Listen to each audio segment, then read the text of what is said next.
नमस्कार, स्वत्व के डिजिटल प्लेटफॉर्म पे आपका स्वागत है। मैं हूं प्रशांत। लालू प्रसाद राजद सुप्रीमो आजकल फिर से एक्टिव हैं और राजनीतिक वजहों से एक्टिव हैं। हालांकि न्यायालय से उन्हें जो बेल मिला है वो स्वास्थ्य कारणों के आधार पर मिला है। तो स्वास्थ्य कारणों के आधार पर बेल मिला, लालू जी बाहर हैं, लेकिन बाहर होने से भर से उन्हें मतलब नहीं है। वो राजनीतिक गतिविधियों में भी सक्रिय हैं। लालू जी की ये गतिविधि कहाँ तक न्याय संगत है न्यायालय की दृष्टिकोण से, और इसके फिर राजनीतिक मायने क्या होंगे, विरोधियों पर क्या असर पड़ेगा और राजद को कितनी प्राण शक्ति उनकी गतिविधियों से मिल रही है, सारी बातों की चर्चा करेंगे। आज हमारे साथ वरिष्ठ पत्रकार सत्यपाल श्रेष्ठ जी हैं। सर, बहुत बहुत स्वागत है आपका। राजद सुप्रीमो लालू यादव की जो राजनीति है, राजनीतिक शैली है, वो भिन्न है और अलग है थोड़ी सी, और मैं आपसे इसलिए सब चर्चा कर रहा हूँ क्योंकि लालू जी बेल पर बाहर है, दोष मुक्त नहीं है, और जो बेल मिला है उन्हें स्वास्थ्य कारणों से मिला है, स्वास्थ्य लाभ करने के लिए मिला है, लेकिन वो राजनीतिक कार्यक्रमों में शामिल हो रहे हैं। धरना में आज शामिल हुए गर्दनी बाग में, इससे पहले वो बाहर पटना के बाहर गए थे।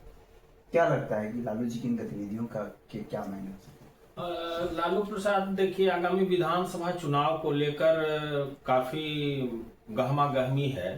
मुख्य रूप से आज इस धरना में वो शामिल हुए, वो वक्फ बोर्ड कानून को लेकर विरोध जता रहे हैं। राजद और लेफ्ट के कुछ नेता, मतलब सभी लेफ्ट के, तो विधानसभा में भी उसका विरोध हुआ। उसके चलते विधानसभा भी नहीं चला। राजद और वाम दल के लोगों ने विधानसभा नहीं चलने दिया। विधानसभा के गेट माने पोर्टिको में भी हंगामा किया उन्होंने और ये धरना दिया। और उसी के आलोक में मुस्लिम लीग का धरना था।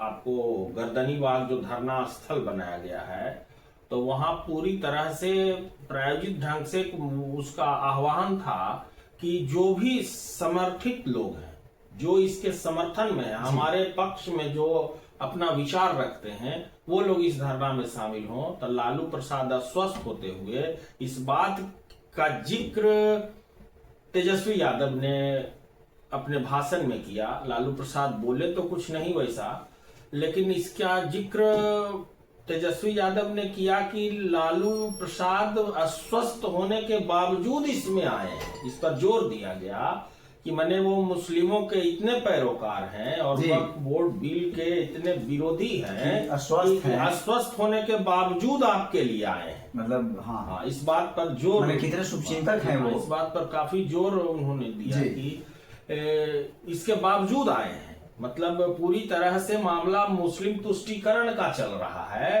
कि मुस्लिम को कैसे हम अपनी ओर करें। और यही नहीं किया गया। नीतीश कुमार और आपको उनको क्या कहते हैं, दूसरे जो और समर्थित लोग हैं सरकार में, जैसे चिराग पासवान हैं या चंद्रबाबू नायडू जी हैं, कि इन लोगों से कहा जा रहा है कि आप लोग अपना समर्थन वापस लीजिए और वक्फ बोर्ड के बिल को पास नहीं होने दीजिए। तो इस पर जोर ये लगा रहे हैं। और लालू प्रसाद भी बिहार में इस ढंग से उद्वेलित कर रहे हैं लोगों को। धरना स्थल से इस ढंग से जो किया गया, उसकी पूरी योजना यही थी कि इस ढंग से भौकाल बनाया जाए कि मुस्लिम काफी नाराज हैं और वो वोट नहीं देंगे आपको, इसलिए इस बिल को आप पास मत होने। तो ये पूरी तरह से ये मामला है। लेकिन दूसरी तरफ देखिए, दूसरी तरफ जो है भाजपा की जो माने एनडीए की जो सरकार है, अभी देखिए ये ईद के मौके पर मोदी किट बांटा जा रहा है। इसी की मैं चर्चा करने वाला था आपसे कि मोदी किट बांटा जा रहा था। ऐसा नहीं है कि मुस्लिम के हितैषी केवल लालू प्रसाद हैं या और लोग हैं। ये क्लेम ये है अमीर और गरीब के बीच की लड़ाई है। जैसे पासमानदा वर्ग जो है वो वक्फ बोर्ड की जमीन से बहुत लाभान्वित नहीं है, बहुसंख्यक वही है। तो पासमानदा समाज के लिए तो सरकार उसका पक्ष ले ही रही है कि अगर पासमानदा की जमीन को बेमतलब अगर वक्फ बोर्ड ले लिया है, जहां तहां लेके अपना कुछ बना लिया है, तो उस जमीन को उससे आजाद कराया जाए। तो मुस्लिम विरोधी है ये नैरेटिव जो सेट किया जा रहा है कि भाजपा या उसका जो एनडीए गठबंधन मुस्लिम विरोधी है, तो ये गलत नैरेटिव सेट करके बताया जा रहा है चीजों को। क्योंकि उससे भाजपा और एनडीए कोई मुस्लिम विरोधी नहीं है। जिस भी जैसे ये मोदी किट की जो चर्चा हुई, उसके बाद कुछ मुस्लिम संगठन के जो प्रमुख नेता हैं वो सामने आकर बोल रहे हैं कि आखिर जब मोदी सरकार हमारे हित का ध्यान रखती है, कोई भी योजना आती है तो उसका लाभ तो हमें भी मिलता है। आज जैसे देखिए योगी जी ने कहा एक कार्यक्रम में, किसी चैनल के कार्यक्रम में उन्होंने कहा कि जितना यूपी में हिंदू सुरक्षित है जी, उतना ही मुस्लिम सुरक्षित है। क्योंकि अगर 2 घर हिंदू का जलता था तो 4 घर मुस्लिम का भी जलता था। अगर दंगा होता था तो मुस्लिम का नुकसान होता था।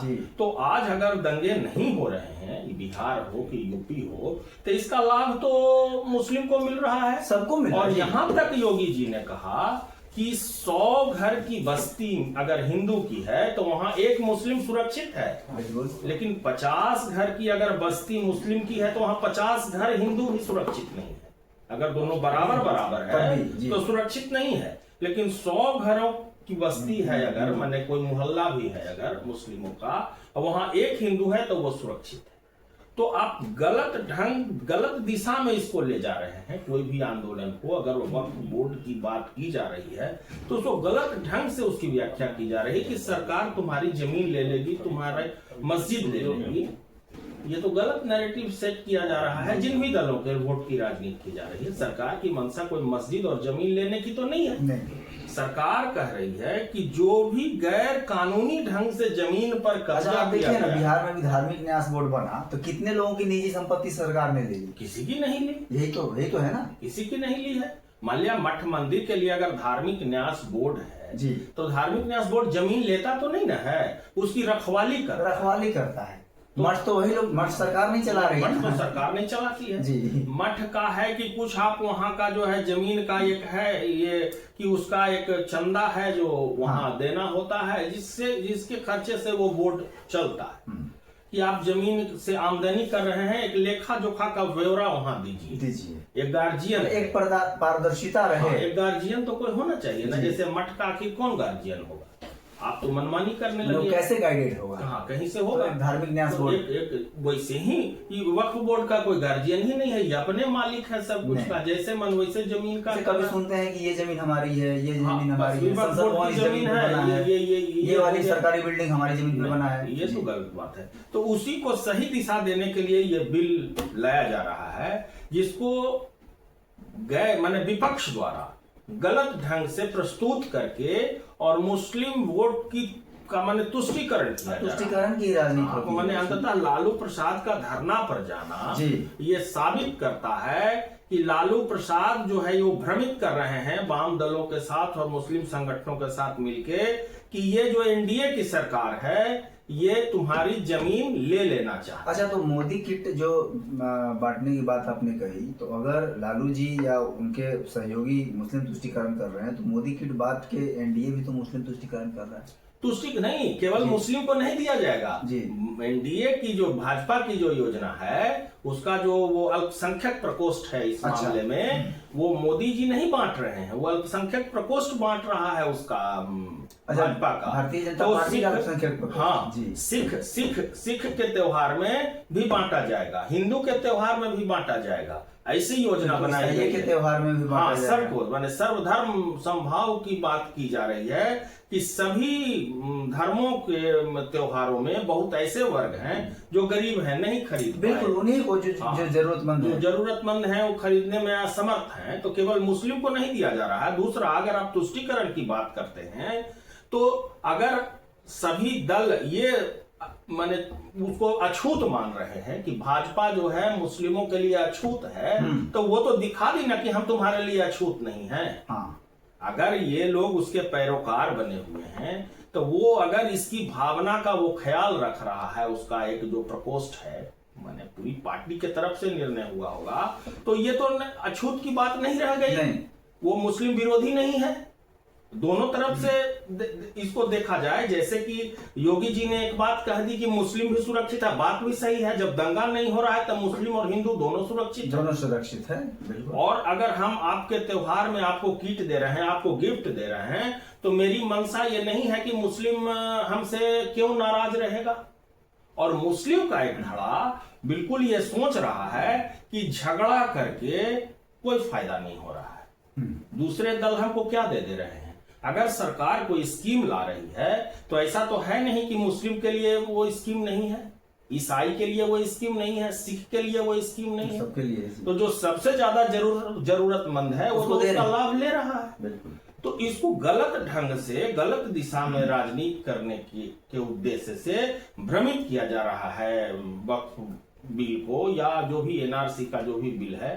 तो इसको समझने की जरूरत है लोगों कि कोई भी पार्टी किसी एक जाति और धर्म के आधार पर नहीं चलती है। देश पूरा जो भी चलता है उसी में कुछ गड़बड़ लोग सब जगह है, उसमें गड़बड़ी फैलाते हैं। तो लालू प्रसाद का धरना पर जाना और मोदी कीट बंटना, अब देखिए ये क्या गुल खिलाता है। जी बिल्कुल, ये बिल्कुल सही बात है कि ये नए तरीके का नए मोड़ की ओर राजनीति जा रही है। और ये जरूरी इसलिए है, महत्वपूर्ण इसलिए है क्योंकि कुछ महीनों बाद बिहार में विधानसभा चुनाव होना है और बिहार में जो अल्पसंख्यक मतदाता है उनका प्रभाव सरकार बनाने गिराने में रहता है। देश दुनिया की बाकी खबरों और उससे जुड़े विश्लेषण के लिए बने रहिए हमारे साथ। नमस्कार।